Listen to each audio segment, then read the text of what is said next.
is really, really important to me. I am really passionate about it. Ever since becoming a mum, I've come to the understanding of how important birth is. So I thought it was good that I do a vlog on it, and I suppose give my ideas on it, and also give my top 10 tips as to how to have an empowering birth.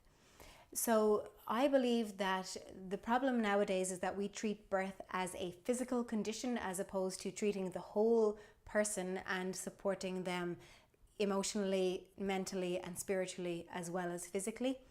And I also think that we've, down through the years, as we've become less and less exposed to birth, that we have lost faith in it. We've lost confidence and trust in our body's innate abilities to birth. So I believe that television and movies have a huge role to play in, pushing this fear factor and making birth seem overly dramatic and completely unrealistic, because birth is just not like that.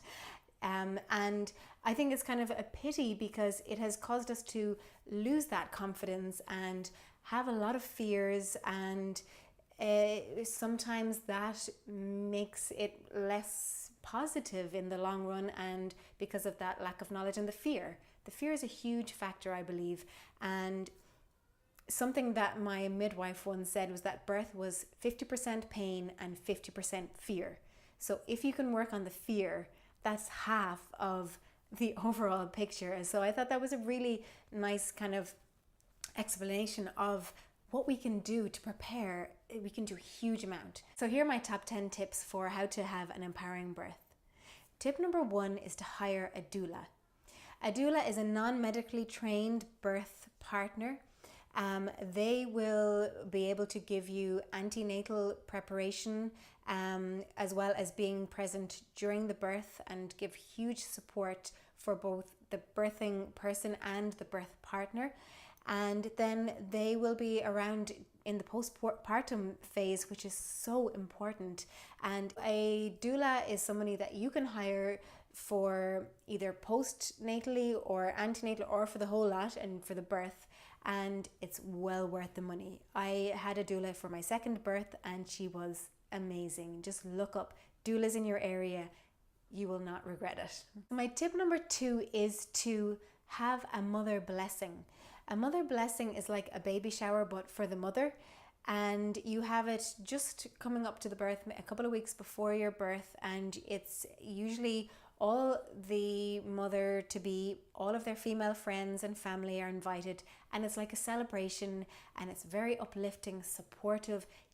It's like creating a circle of support, and that can really help during the birth and afterwards as well. It's so lovely.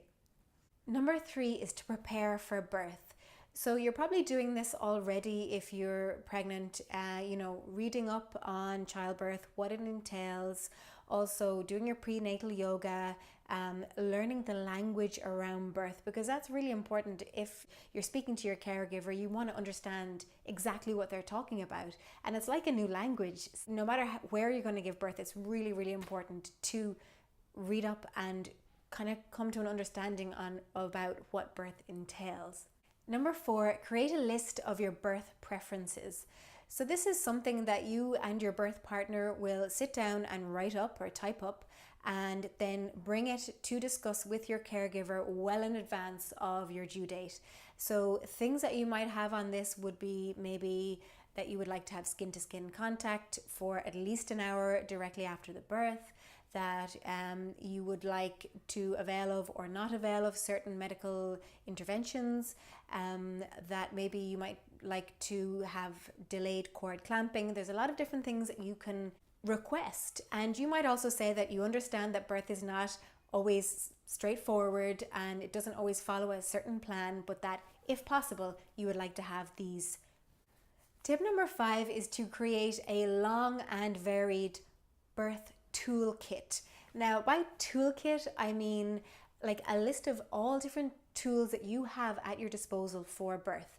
They could be using water, in the bath or shower. It could be different breathing techniques that you've learned that might help you through, difficult contractions. It might be yoga poses that you can use to rest in between contractions, things like that. It could be your music. It could be a long and varied. So anything and everything that you can think of to have that list. It's good to try something, and if it's not working, you might sit on the ball and it might not feel right. So you can come off it and try something else, and then at a different stage of the labor, go back and try the ball again or whatever. So it's really nice to have a long list that you can try different things out, and you never know what you're going to like or not like on the day that you're in labor. Tip number 6 has to do with your perineum. This is a muscle that is located between your vagina and your anus. It stretches enormously during birth. Like, it is an amazing muscle, but it's good to get to know it and to prepare it beforehand. So you're going to prepare by doing your pelvic floor exercises, which includes the perineum. So you will also do your perineal massage from about 34 weeks on. You can use a natural oil like vitamin E or something like that to massage your perineum. Help to stretch it and to just get used to the feeling of that stretching. And then you can also use something called an epineu to help to stretch it and to just get used to the feeling of that stretching. And then you can also use something called an epineu, which basically means no to an epidural, not an epidural, sorry, which basically means no to an episiotomy. So that is to get to again stretch the perineum and get the whole area used to that feeling of being stretched. So they're just a couple of ideas of how you can get to know your perineum. Number 7 is to learn how to speak to your caregiver. Now, I kind of spoke about this already, but there are certain phrases that you can have ready and even typed out if you need to, because sometimes in the heat of the moment, it's hard to know what to say to someone if they're, saying, oh, look, you need to do this now. But you're not sure if it's an emergency, it's just the policy in the hospital, or if it's really what's best for you. So sometimes just having a list of things, what to say, might help you or your birth partner.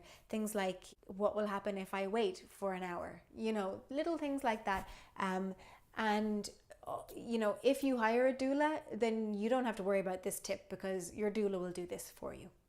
Tip number 7 for an empowering birth is to create a birth playlist. So any music that you really connect with, emotionally or spiritually, that you would like to listen to while you're in labor. I think this is hugely important, no matter where you birth, and it's a nice way of drowning out any sounds or noise that are going on around you. Either you can play it obviously with speakers or have headphones. Wireless headphones are really handy because if you're up and around moving about, then you don't have to worry about wires.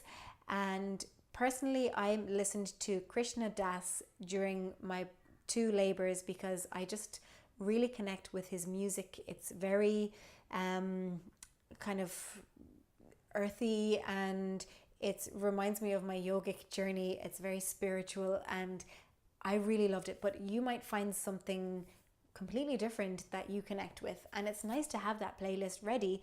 You can listen to it during labor, during the birth, or after the birth as well. That can be really nice. Tip number 9 is to decide what to do with your placenta.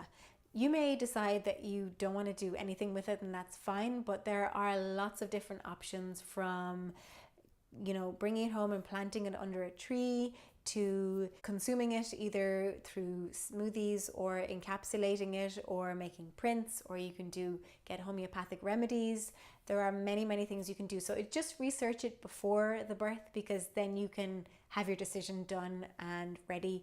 And that's something I regret not having done for my first birth. My tip number 10 is to enjoy the birth. It is an amazing moment. It is something that you will never ever forget for your whole life.